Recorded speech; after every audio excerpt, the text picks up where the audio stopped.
2020년 7월 30일 개정된 주택임대차 3법에 대해서 알아보겠습니다.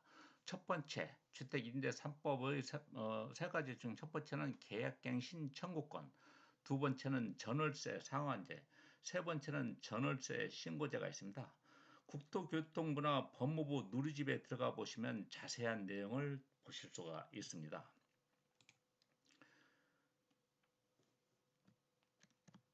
주택임대차 보호법의 의미에 대해서 한번 알아보겠습니다. 민법 제618조에 보면 주택의 임대차는 임대인이 임차인에게 주택을 사용 수익하게 하고 임차인이 이에 대한 대가로서 차임을 지급하다는 점에 합의가 있으면 성립이 된다라는 내용이고요. 주택임대차 보호법 제1조에 보면 그러나 민법에 따른 임대차 계약의 규정으로는 경제적 약자인 임차인의 권리를 보호하기 어려운 점이 많았고 이를 보완하기 위해 민법의 특별법으로 주택임대차 보호법이 제정되었습니다. 자연인인 국민이 주거 생활의 안정을 보장함을 목적으로 하기 때문에 그 보호 대상은 원칙적으로 대한민국의 국적을 가진 사람입니다. 외국인은 원칙적으로 보호 대상이 될 수 없고요. 단 주택을 임차한 외국인이 전입신고에 준하는 체류지 변경 신고를 했다면 예외적으로 보호 대상이 된다라고 규정을 되어 있고요. 주택임대차 보호법 제10조에 보면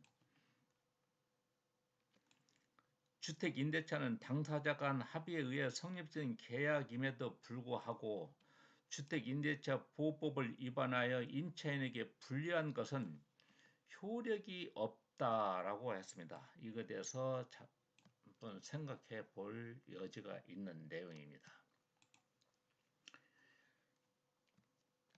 임대인의 의무에 보면은 민법 제618조 임대인은 임차인이 목적물인 주택을 사용 수익하게 할 수 있도록 하는 의무를 진다고 했고요. 민법 제623조 이를 위해 임대인이 주택을 임차인에게 인도해야 하며 임차인이 이 임대차 기간 중 그 주택을 사용 수익하는 데 필요한 상태를 유지하고 하게 할 수선 의무를 진다라고 되어 있습니다. 임차인의 권리에 대해서는 민법 제618조에 보면 임차인의 임대차 계약을 통해 임차 주택을 사용 수익할 수 있는 임차권을 획득하게 된다. 이를 위해 임대인에게 임차 주택의 인도를 청구할 수 있고 그 임차 기간 중 필요한 상태를 유지해 줄 것을 청구할 수 있다라고 되어 있습니다. 주택임대차 보호법 제3조 및 민법 제621조 제2항에 보면 임차인이 제3자에게 임차권을 주장하려면 대항력을 취득하거나 임대차 등기를 해야 한다라고 되어 있고요. 주택임대차 보호법 제4조 1항에 보면 임차인은 임대차 기간 2년을 주장할 수 있다. 다만 2년으로 임대차 계약을 체결할 필요가 없습니다. 임대차 기간을 1년으로 정한 경우에 임차인은 1년 후에 이사를 가고 싶으면 이사를 가면서 임차 보증금을 돌려달라고 할 수 있고 계속 살고 싶으면 2년간은 취소 주택 임차 주택에서 살 수 있습니다. 그러나 기간을 정하지 않았거나 2년 미만으로 정한 임대차는 그 기간을 2년으로 보므로 임대인은 1년으로 임대차 계약을 체결했더라도 1년을 주장할 수 없다라고 했습니다.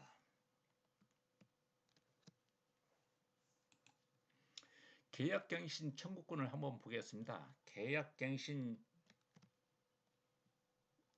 청구권에서 계약갱신 요구권은 임차인이 희망하는 경우 이리 계약갱신을 청구할 수 있는 권리로 임차인의 안심 거주 기간이 2년 더 늘어납니다. 계약갱신 요구권에 따라서 임대인은 임차인이 임대차 기간이 끝나기 6개월 전부터 1개월 전까지 계약갱신을 요구하는 경우 정당한 사유 없이 거절하지 못한다라고 표시되어 있고요. 2020년 12월 10일 이후 최초로 체결하거나 계약갱신된 계약은 6개월 전부터 2개월 전까지 기간에 계약갱신 청구를 할 수 있으며 임차인은 계약갱신 요구권을 1회 하나에 행사할 수 있고 이 경우 갱신들은 임대차의 존속기간 2년으로 봅니다. 즉 2년에서 4년을 한다는 얘기고요. 또한 임대인이 실거주를 이유로 갱신을 거절했으면서도 임차인이 요구한 갱신기간 동안 정당한 사유 없이 제3자에게 목적주택을 임대한 경우 임대인은 갱신 거절로 인하여 임차인이 입은 손해를 배상하도록 되어 있습니다. 조심하셔야 될 것 같습니다.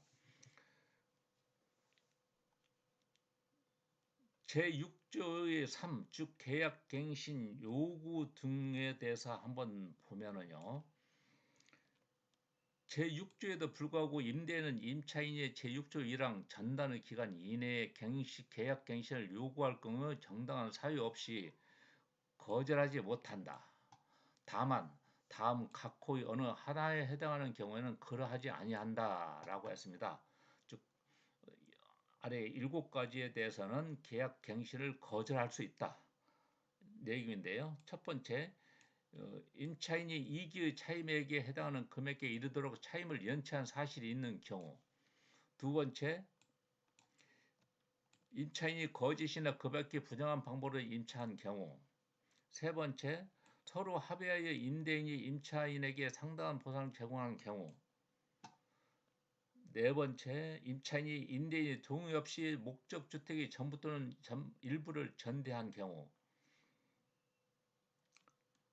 다섯 번째, 임차인이 임차한 주택의 전부 또는 일부를 고의나 중단 과시로 파손한 경우. 여섯 번째, 임차한 주택의 전부 또는 일부가 멸실되어 임대차의 목적을 달성하지 못할 경우. 일곱 번째, 임대인이 다음 항목의 어느 해당에 해당하는 사유로 목적주택의 전부 또는 대부분을 철거하거나 재건축하기 위하여 목적주택의 점유를 회복할 필요가 있는 경우가 있는데요. 일곱 번째는 아래 세 가지가 별도로 되어 있습니다. 이거에 대해서는 한번 생각해 보시기 바랍니다. 두 번째,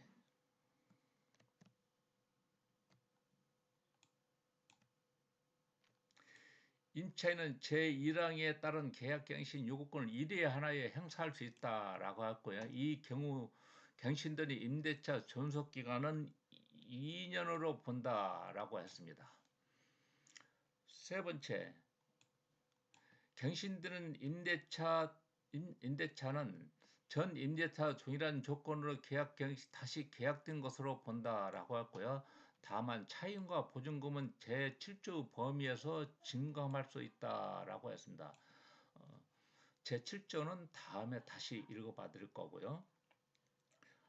네 번째, 제1항에 따라 갱신된 임자의 해제 가능성은 제6조 2를 준용한다라고 했고요.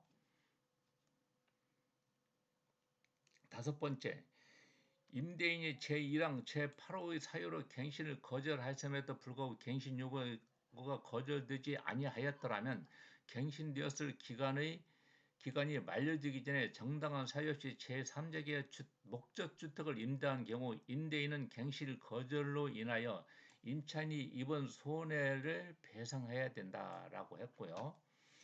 여섯 번째, 제5항에 따른 손해배상에 대한 거절 당시 당사자 간의 손해배상의 예정에 관한 합의가 이루어지지 않는 한 다음 각 호의 금액 중 큰 것으로 한다라고 했습니다. 이거에 대해서는 세 가지가 있는데 이것을 다시 한번 잘 봐주시는 결과적으로 손해배상을 해야 된다는 얘기입니다. 두 번째, 전월세 상한제를 한번 보겠습니다. 전월세 상한제는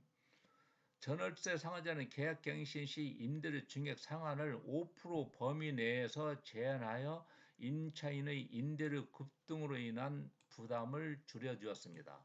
제6조의 3회 계약갱신 요구 등에 보면 갱신되는 임대차는 전 임대차와 동일한 조건으로 다시 계약된 것으로 본다. 다만 차임과 보증금은 제7조의 범위 내에서 증감할 수 있다라고 하십니다. 제7조에 보면 즉 20분의 1, 연 5%로 계산되는 얘기입니다. 전월세 신고제는 2021년 6월 1일부터 시행될 예정이라 여기에 대해서는 아직 생각을 안 하셔도 되는데 전월세 상한제와 계약갱신 요구권 이 두 가지는 한번 잘 생각해 보셔야 될 것 같습니다. 감사합니다.